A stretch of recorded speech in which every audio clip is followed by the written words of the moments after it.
Oh, wow. Cool. All right. Thank you guys so much. Yeah, I'm Preston. I'm the co-founder and general manager of Vigilante. We've been open since about 2017, and today I want to talk about, I think online we said the title of the talk was Games as a Service, which is kind of a passion project for us. But really, I guess it's also how do you choose a game for your game group without destroying your friendships with them? I know Nerd Nite talks a lot about what's that thing that you corner people at parties and talk to them about. This has always been the thing that I've cornered people at parties and talked to them about. I am absolutely this person, and for many years before Vigilante was real, I would just corner people and say, I want to open a restaurant. And they're like, what kind of food do you want to serve? And I said, board games. And here we are.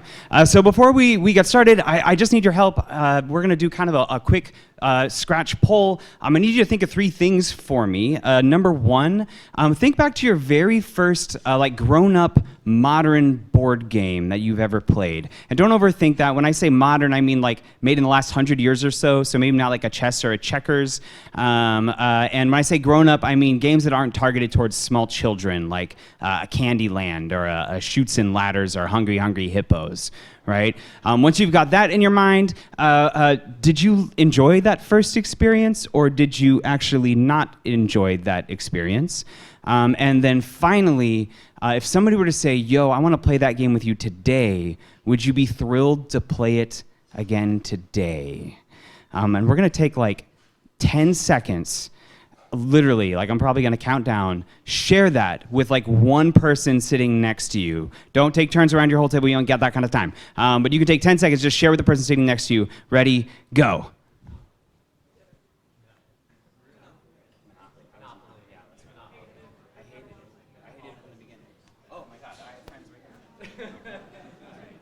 Excellent. If you guys are all Azul, and I learned it right now, I'll be like, yeah.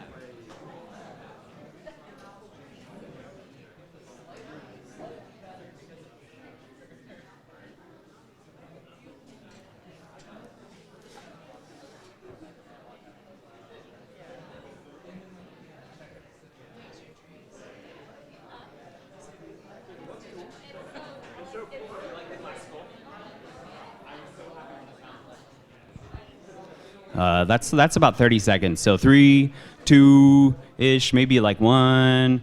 All right, that's all the time we got. All right, we're gonna do a quick show of hands exercise. Please raise a hand for me if the game that you thought of is kind of a modern game, invented in the last 30 years. So I would say from Catan onward. We have anybody who got their start there? Oh, a handful of hands. Okay, this whole table. Thank you guys so much. Don't be shy. All right, keep your hand up. I'm not going to call on you, I promise. That's not what this is about. Keep your hand up for me if you enjoyed that first experience. Okay, so that's almost all of them. And keep your hand up for me if you would play that game again, if somebody asked you right now.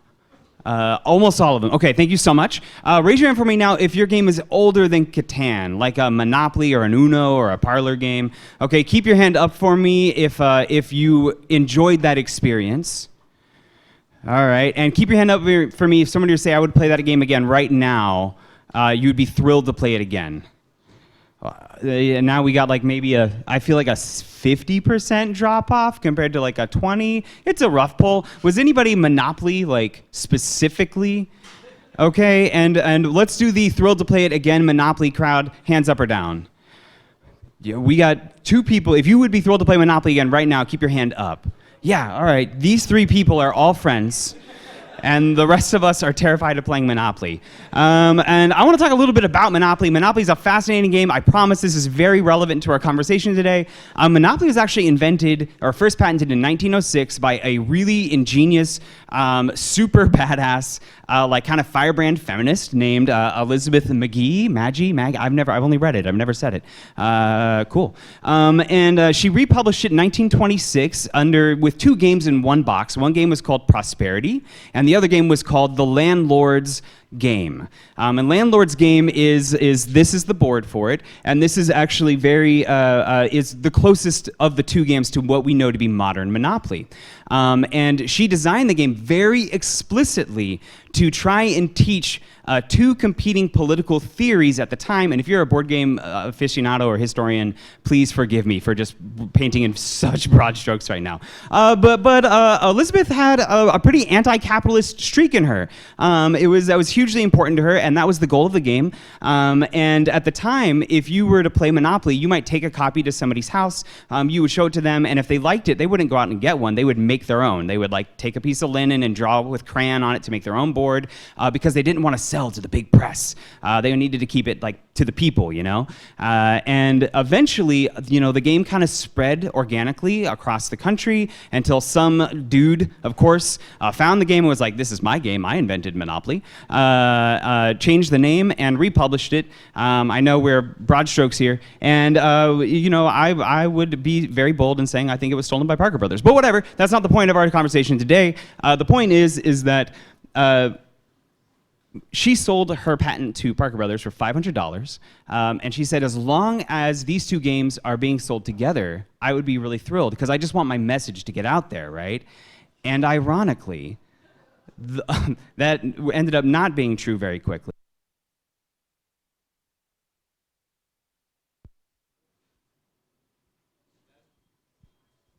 I think my microphone's about to die, like live. That's super cool. They're AA batteries in a box right around the corner. The owner of this place would know that.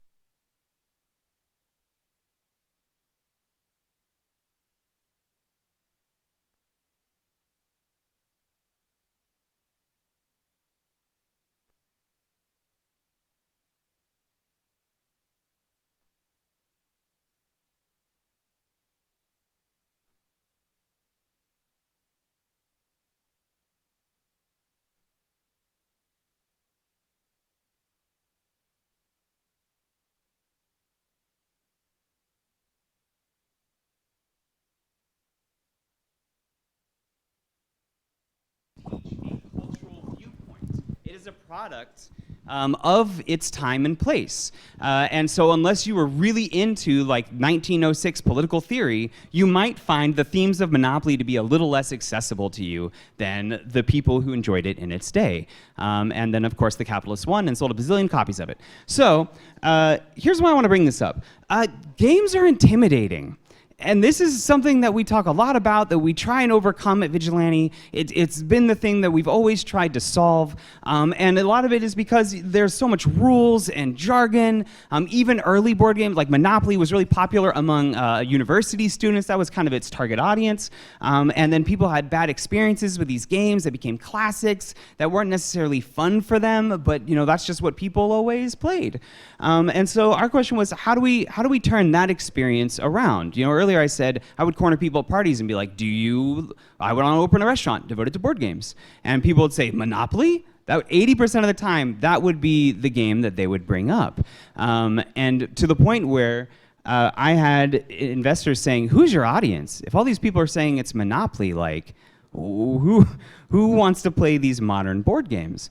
And my feeling at the time was, there are so many great establishments that serve board game fans. They already exist, they're phenomenal. We want to build a place that will get people excited about the hobby who might not otherwise be excited about the hobby, which means I need to take somebody's love for Monopoly in a casual diner and then turn them into hardcore board game nerds. That's our goal. And there's a lot of different ways we've tried to do that, but the way I want to focus on today, because this is about how to recommend board games to people, is our biggest tool, which is our library and how we chose it. And we were totally just guessing, if I'm being real. We did have a lot of data at our disposal. Board Game Geek, if you're not familiar with it, is a massive online database devoted to board games. We pulled like the top 100 based on what they cost, what their prices were, how popular they were. Dragon's Lair actually partnered with us very early. I'm a huge fan of Dragon's Lair here in Austin. If you've never been, it's a beautiful game store. And they actually very helpfully said, these are the most popular games on our demo wall. These are some of our best sellers. We are happy to help provide that. We worked with them extensively. They're fabulous people. We had our own personal favorites. We had an online poll for a long time where we would say, volunteer games for the poll and upvote them or downvote them however you want.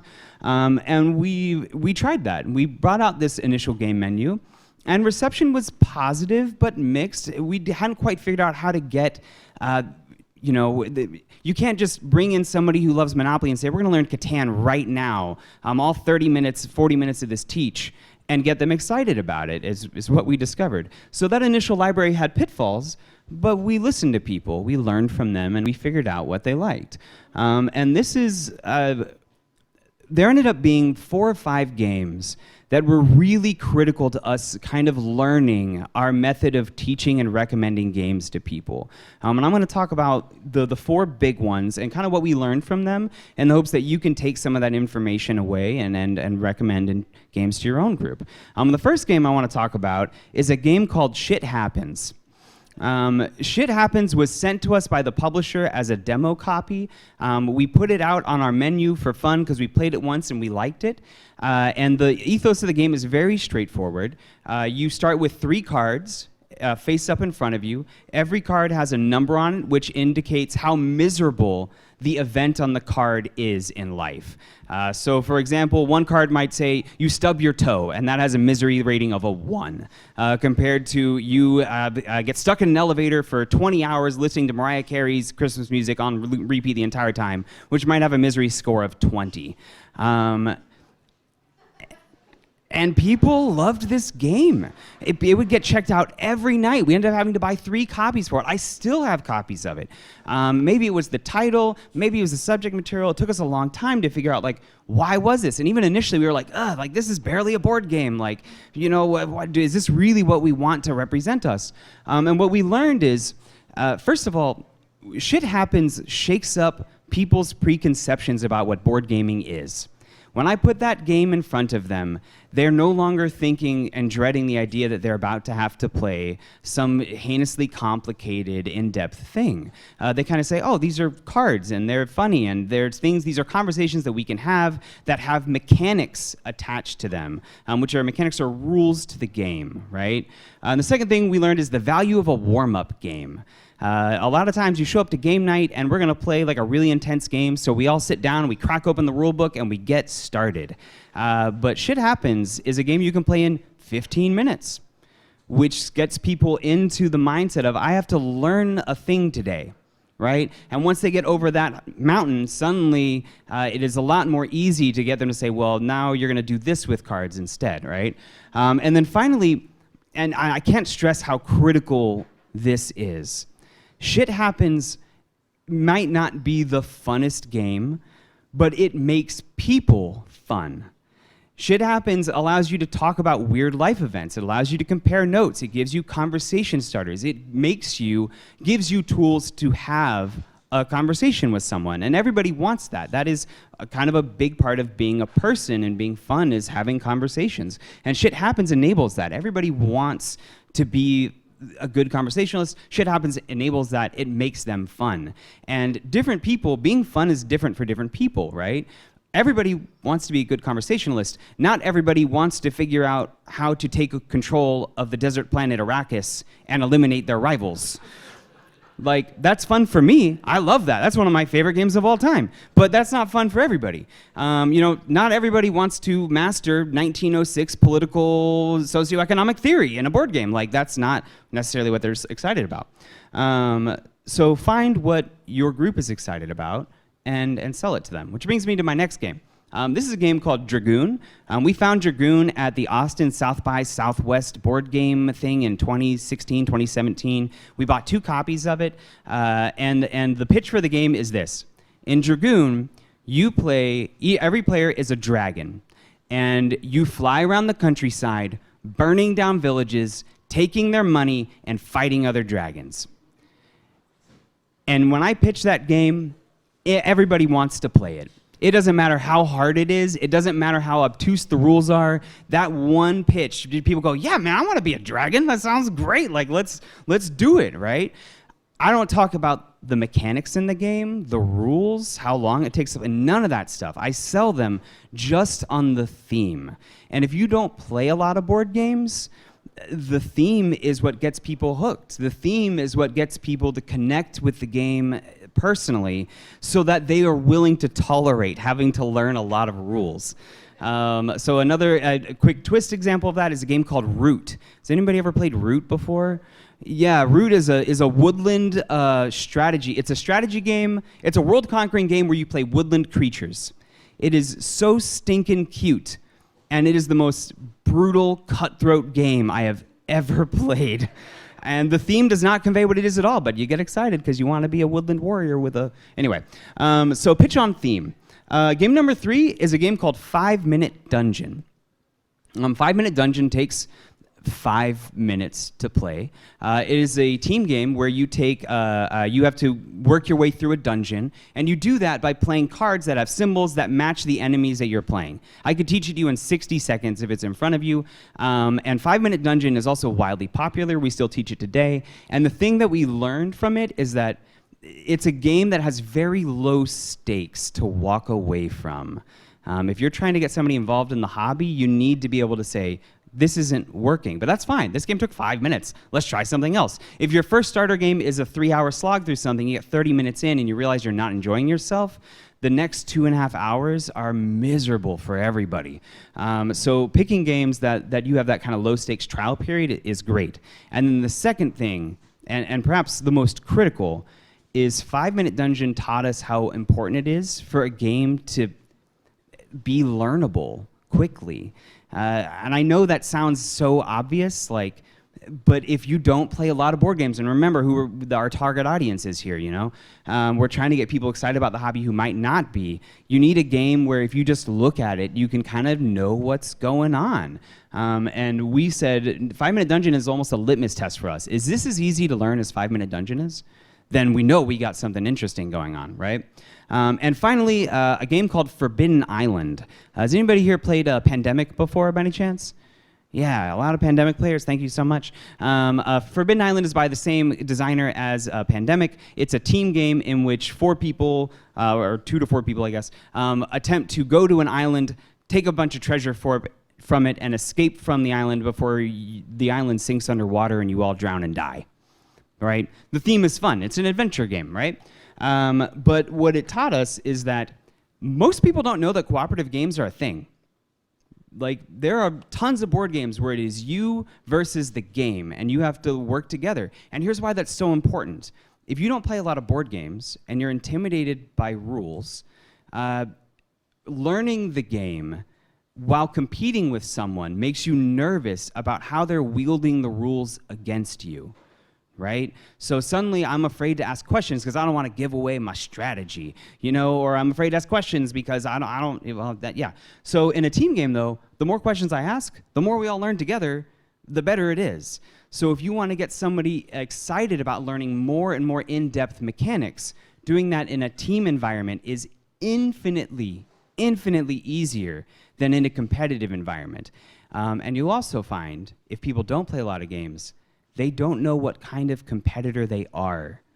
Some people find out too late that they are, in fact, way too competitive. And you don't want to be on the learning end of that at an inopportune time. Yeah? Cool. Sorry. That was really personal for a few people in the audience. And then from there, you scaffold. You build. You start with these games and you go to more complex games, right? If you like Shit Happens, maybe you might like other conversation games. Fun Employed is a great favorite of mine, where one person is a hiring manager and everybody else is pitching themselves for a job, but your job qualifications are from random cards. You just have to make it up. You're like, I'd be the Tooth Fairy because I have strong arms to lift a child's head, and it's crazy. If you like 5 Minute Dungeon, you might like Escape Curse from the Temple, right? Escape Curse of the Temple is a game where you are exploring a temple by laying out tiles and rolling dice to move through the temple as quickly as possible. But by going from 5 Minute Dungeon, which is this kind of real-time quick game, to Escape from the Temple, and now you've taught people about exploration mechanics. You've taught them about quick dice rolling mechanics and matching dice to symbols. Like, you learn so much as you work your way up the board game complexity scaffold. Magic Maze is another huge favorite among us. That's what got us through the freeze a few years ago. Another fabulous title. And then finally, if you like Forbidden Island, you might like Pandemic, which is a very, very, very excellent, famous board game. But if the subject material is spicy for obvious reasons, I would highly recommend a game called Horrified, where you play a team of investigators who are working together to fight off and kill Universal Studios monsters. And that's a game where if you have played Forbidden Island, it is much, much easier to learn both of those games, you know? So my recommendation is if you have a game for a game group that doesn't play a lot of games and you want them to learn it, find the games that get you to that point. If you want them to learn Gloomhaven, start here, then go here, then go here, and eventually you'll get all the way up to the next game. And then next is, if you're not familiar with Board Game Geek, Board Game Geek is an incredible resource. They have weights. Every game has a weight in Board Game Geek from 0 to 5. A game's weight is how complex the title is, or really how many rules you need to learn to play the game, as well as kind of the depth of decision making that is involved in playing the game. And a good litmus test is, at Vigilante, and this is, you know, we might be a little inside baseball, I like an intro game to have a weight of a 1.2 to a 1.4. And if you play a lot of board games, you will quickly find that there aren't a lot of games that are that lightweight. And we ran searches where we would say, I want every game with a weight of a 1.4 that is still published, that has a rating of at least 6.5 or higher. Show me that list. And we started buying those. And suddenly we started seeing success with these tables who'd come in and say, I've never played a game before, what should I try? And that intersection really worked for us.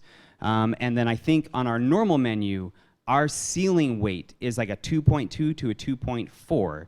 And then our epic game menu goes all the way up to a 3 or a 3.2 with, like, I think we have like 134, maybe 136 on there. And the only people who ever even see that menu are the people who are like, I think I've played all these games. You got something like, you know, for real? And then I'm like, do I ever? Oh my gosh, let's nerd out on that. So, and then there are a couple things that I think you should avoid when trying to teach new players games. Avoid games where players are eliminated from the game partway through the game.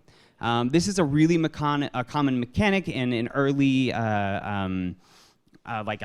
board games from that are 30 years old or older. Player elimination often means somebody just has to sit there and chill, and that sucks. Long story short, avoid games where you have a long, elaborate setup. There are actually a lot of great games where the gameplay itself is not complicated. It's really straightforward and simple, but the setup alone is confusing and bearish and intimidating. An okay example of this would be, oh my gosh, King Domino. Has anybody ever played King Domino? Such a beautiful, straightforward game, but if you've never played King Domino and you're reading the rules trying to set up for the first time, you're just like, what? Where do the tiles go? What order do they go in? Why are there numbers? It's confusing and daunting, and without a guide, you can't do the thing. Don't crush your opposition if they've never played before. Just, you know, low-hanging fruit advice. Don't learn alongside them. If you're confused, they're twice as confused is what we've learned, and that is also a challenge and problematic. And finally, the highest rated games are not, you do not have to be playing the highest rated games to be having a lot of fun, especially if people are unfamiliar with games. We have games that I would never put in front of my home gaming group that are wildly successful here because of how accessible they are to people who don't play games. A great example of that is a game called Battle Sheep. Anybody ever played Battle Sheep before? Battle Sheep is just a very straightforward area control game. It is like the most bread and butter intro to territory control game you could possibly imagine. And if you've never played one before, you can learn a lot of really brutal lessons from it. And yeah, the fun of the group is more fun than winning. I think I've already said that. And finally, don't be afraid to walk away. If you sense that the table is not having fun, switch games. There's always another game. And finally, this is kind of our common flow for teaching games. If you don't teach a lot of games, it's always surprising to me. I listen to a ton of people trying to teach their friends games. There are a lot of games that I have taught way more times than I've ever played, and these are the things that we've learned. I have a common flow to every teach that I do. You always start with how does the game end and what is the objective? You would be so surprised at how many people just dive in and be like, and here's what you do on this turn, this time, this happens. And you got to start with the big picture, right? The game ends when this happens, and you win when this happens. Then I go into, have you guys played this before or this before? It's kind of like this. Anything that I can pick up on to compare it to another game, right? Here, a technique that we use is if I start asking people, have you played these other games before? And they say no to all of them, that is when I might say, would you like to play one of those games instead? Because this might be your opportunity to scaffold your way up, right? I can teach a table who's played Forbidden Island how to play Pandemic in 8 minutes and 34 seconds. That is my record, and it works, and it is clear and clean. But if they've never played Forbidden Island, I could be there for a very, very long time, depending on how well they take up on the rules. And then I start to go into what can you actually do? How does a turn actually flow? What are the steps? How does play done? I cover any other major rules from there, and then before I walk away, I summarize everything again. That is our common ABC steps, right? And then a couple of other tips. More and more games are getting better about this, but they include like a guide in the box for turn order. What happens in a turn and how is a round structured? And if you don't play a lot of games, you don't have a good vocabulary for games, it's intimidating to have to hold information in your mind while also trying to play and make decisions. So people always be like, wait, what comes after this? Then what do I do? And then wait, what does this symbol mean again? And we actually create our own game guides, and we put them in boxes so you can see them and look at them and be like, oh yeah, the second part of a turn is this. The game that I wish the most had that is a game called Quacks of Quedlinburg. Anybody played Quacks of Quedlinburg before? It's an amazing bag. Bro, you play a lot of board games. I'm like 8 for 8 with you right now. Quacks of Quedlinburg is an amazing push your luck chance game. It is very fun, but a turn has 13 phases to it, I think, and it's a lot the first time you play it. And once it gets going, it's fine, but before then. Cool. I also recommend for big, heavy games that you tell people up front that we're going to play 2 rounds, and then we're going to reset. Because if you play an 8-round game for the first time, by the time you hit round 4, you're going to go, I have made a colossal mistake, and everything is ruined for me for the next 2 hours. And nobody wants to be the person who's like, can we start over? I'm losing because I didn't know what I was doing. So yeah, start over. Just start over. I don't know why people feel so pressured to keep going. Just start over. You will have more fun, I promise. And finally, the first game you play is a wash. Don't lord the first game over anybody, because you don't know who's been sitting at the table going, I'm so frustrated, I don't understand what's happening, it doesn't make any sense to me, and then they finish it, and you're like, haha, I crushed you, and they're like, God, screw this game. But at the end of it, you go, I think I learned a lot about this, and I would want to try it again. How about you? You'd be shocked at how more frequently people will go, I do want to try this again. Unless they're one of those people who wants to win no matter what, and then they will play with you 1,000,000 times until they defeat you. Cool. So these are some of my favorites. They're not all new games from this year, but I tried to pick a broad swath of games that maybe you have or have not heard of. For party games right now, I love a game called Anomia. Anomia is the word for when you're trying to remember a word, but you cannot remember it. It's a quick thinking, very fun party game. It is almost always a hit. Like 3 to 6 players, I think, it's almost always a win. I've stumbled upon a game that I might not have tried at a party recently called Poetry for Neanderthals. We teach this game to groups of 10 or 12 all the time, and it's always a hit. It's kind of like Taboo. If you've ever played Taboo, it's a game where you have to say words while not being able to say some of them. In Poetry for Neanderthals, you may only speak in one-word syllables. And it's very fun and goofy. Fun Employed, I've already mentioned. Among cooperative games, Forbidden Island is my classic intro to the genre of roaming around a board and getting things done. But other games that are fun that I really enjoy are Decorum. Decorum is a game where you are trying to passive-aggressively decorate a house together as a team. But you have your own objectives for what can and cannot go into the house, but you cannot just say what those things are. So there's a lot of very totally not aggressive communication. And Burgle Bros is actually kind of a little bit of an older game. It's fabulous.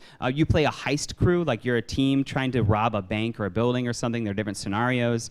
And you win. I feel like I lose this game as often as I win this game. But the reason why I love it is every time you play, you always walk away with a story about how you I jumped off this building and into this thing and swung in through the window and then I got caught, and it's still fun.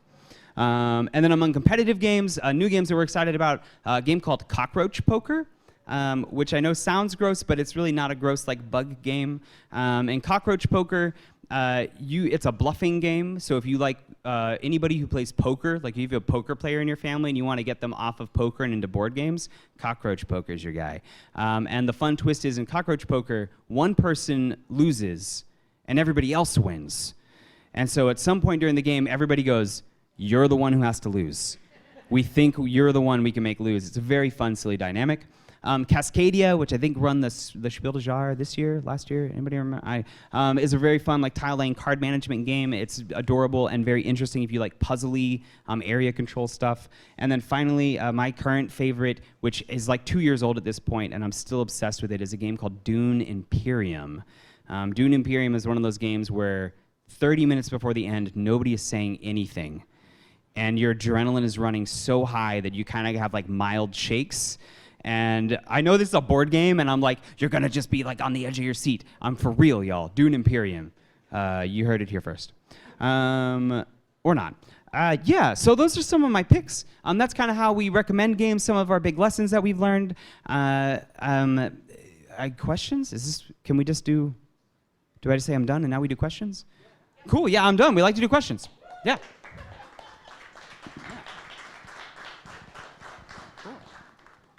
Thank you. All right, so thank you so much. That was super fun. And I saw a lot of people taking pictures of the slide with the game picks. So I suspect there's going to be a run on those games soon. So let's see, who has questions? Who wants to kick us off? We're gonna call host privilege. Mickey, what you got? It's really hard. Thank you. It's really hard to find games for two people. What are some of your recommendations? So for two people, we have a few kind of go-to games that we really love. Forbidden Island is an easy co-op game, so that's a good starting place. If you like a competitive game, I highly recommend a game called Onitama. We teach a lot of Onitama here. And Onitama is an abstract strategy game that is very similar to a chess or a checkers. But the moves rotate around the board, so if I take a move this turn, you'll get to take it soon, and so you kind of have to predict ahead what's going to happen. If you like trick-taking games, I highly recommend the Fox in the Forest series, especially Fox in the Forest Duet, which is a fun, you got to kind of read people's minds. And I'm over here where's the two-player game menu? I've got a million of them. And what was that? Oh, and Schottentotten. Schottentotten is the big hit here right now. I actually, tragically, I have never gotten to play Schottentotten. I just know that once we teach it to a group, they will be back 2 days later to play Schottentotten. Yes. Jaipur. Yeah, Jaipur. Yeah, two people and also a fabulous game, a good little market management game. That's an excellent recommendation for two.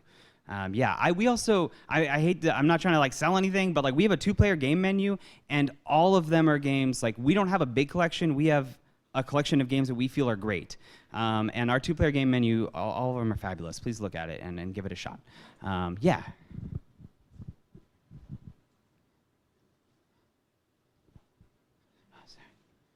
Oh, yes.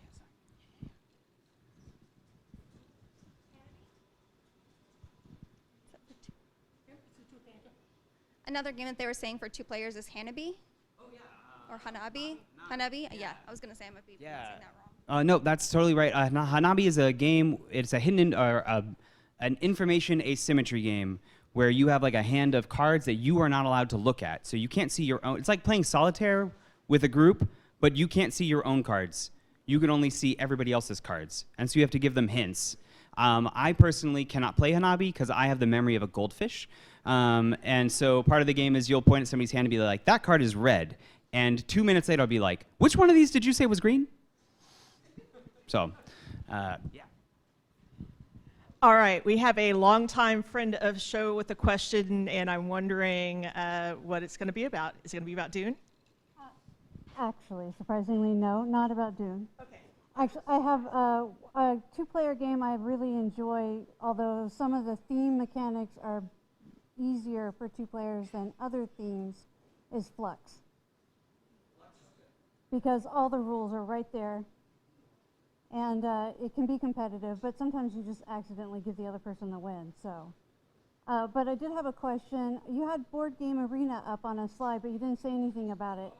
And so I was curious because it got me through the pandemic, and it's where I like to go to learn games before I play them with other people. All right, and can you restate the name of the game? I couldn't quite catch it. So we had a recommendation for Flux, which is a whole great series of games where the rules always change, but the rules live on cards in front of you. It's a brilliant game, I think, for people who struggle with the idea that mechanics can shift throughout games. And it's very, very easy to learn. Star Flux is my personal favorite, but I know it's different for everybody. Monty Python Flux? Shut up, really? Heard. All right. Monty Python Flux. And then I had up here at some point where I said, don't be learning the game with somebody while you're playing or teaching them. And one of my solutions for that is a Board Game Arena is kind of a lo-fi online board game playing platform. And don't be put off by how, like, Nintendo 64 the graphics are. It plays beautifully. The mechanics are all there. It's a great place to learn. Their collection is massive. And when we did a lot of remote play for board games with other people, Vigilante has actually done team building stuff with teams all over the world through Board Game Arena. So I highly recommend Board Game Arena. It's brilliant. Yeah. So my question is a two-part one. It involves Monopoly. I was a weirdo. I was one of the 1 or 2, 3 that loved it as a kid and wants to play it again. But there were problems with it. Definitely, it would be frustrating for a lot of people. And one of the biggest parts is it would take so long. You'd play for 2 hours and you still don't have a winner. So, two-part question. Are there things you can do, like house rules you can create that actually make Monopoly enjoyable? And then 2, is there a game for people who like the idea of playing with money and buying stuff and investing that is not as frustrating as Monopoly? The answer to that question, second question is yes, I'll get there. Ironically, my understanding is that the thing that actually destroys Monopoly is house rules. A lot of rules that we play with culturally that are kind of believed to be part of Monopoly are not part of Monopoly.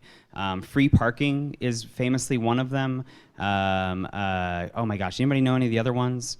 Free parking where sometimes when you have to pay something, it goes under the board and you get it back if you land on free parking. But all you're doing is injecting money back into the system, and therefore it fails to achieve a monopoly, which is the point of the game. So you have to make it darker if you want it to go faster. My personal favorite Monopoly is drinking Monopoly, but that's a different game for another time. And then, oh gosh, other money management and economy games? I don't know off the top of my head. Does anybody know? Sorry? Lie, Cheat, and Steal. That one. Lie, Cheat, and Steal? Is that the name of the game? You're not talking about Monopoly. That was a joke. Heard. Lie, Cheat, and Steal. Heard that. Got you.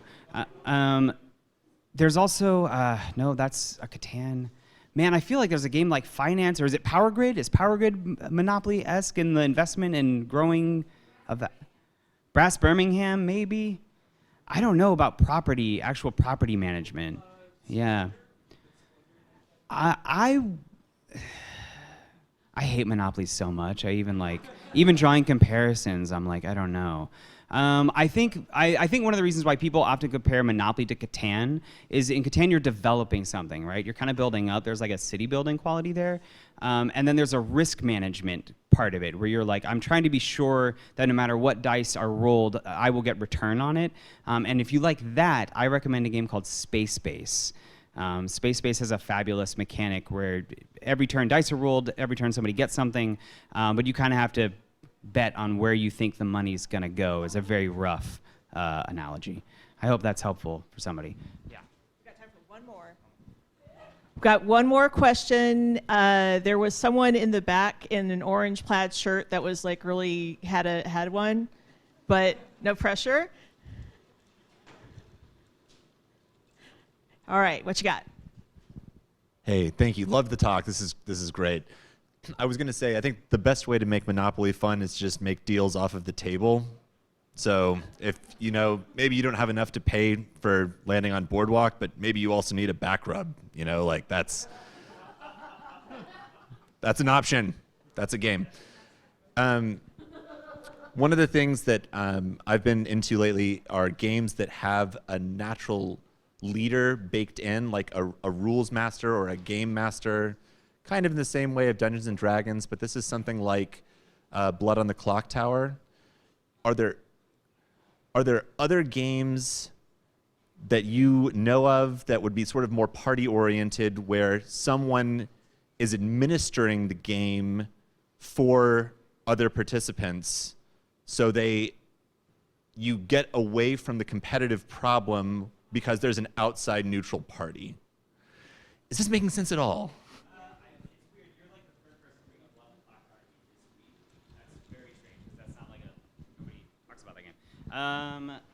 That is a tough one. I'm assuming games like Friday the 13th, where it's not everybody versus one. That's not what we're looking for. Yeah. Deception Murder at Hong Kong does have like a stronger narrator. That's a social deception game, and that has kind of a sort of neutral party who ends up not being neutral eventually, I believe. Man, no, you're stumping me on that one a little bit. I'll have to think. I'm like Dungeons and Dragons, my guy. Dungeons and Dragons all day. I'll chew on it. Is that are we all the time we got? Actually, I feel kind of bad because as I was saying, we have time for one more question, and then I was saying yes, and the gentleman in the orange plaid shirt, we should. And then I made eye contact with Jacob. I think he has a question. So let's go ahead and end on Jacob's. No pressure. This might be another stumper dud. I don't know, but I feel like I have a group of friends who really like to play games, and we try out games frequently, and somehow we always kind of find our way back to Betrayal at the House on Haunted Hill, which is great because we can agree on it, and it's got that sort of like split, like your co-op, and then you might be fighting each other. Like there's that enough of expected outcome plus randomness. Are there any other games like that have kind of like this turn in the middle? Do you want the turn to be like you're on my team and then suddenly you're not on my team? Any game that's kind of like two parts, like we do one part together and then one part, like something crazy happens. Oh, crazy. Ironically, that's one of the things we find frustrating about Betrayal here in this environment, because you have to teach the whole game twice. Once to get it started, then once where you're going. There's a game, Battlestar Galactica, the board game. Has anybody ever played that? It's one of my favorite games of all time. They just re-implemented it as Unfathomable, which is like an eldritch horror version of Battlestar, where you're on a boat crossing the Atlantic and bad stuff starts happening. But the whole shtick of the game is that some of you are, just normal passengers, but a few of you are actually cultists in disguise who are hoping to bring forth Cthulhu and end the world and kill everybody else on the ship, right? And Battlestar, I think they re-implemented something similar in Unfathomable, has a halfway point through the game where sometimes somebody has to switch sides depending on who's winning or losing and by how much. So that might be a fun inflection point. And that is I don't know. I like social deception games. You have to lie to your friends for hours. And then suddenly you're like, surprise! It was me the whole time. I hope that helps. Cool. Thank you.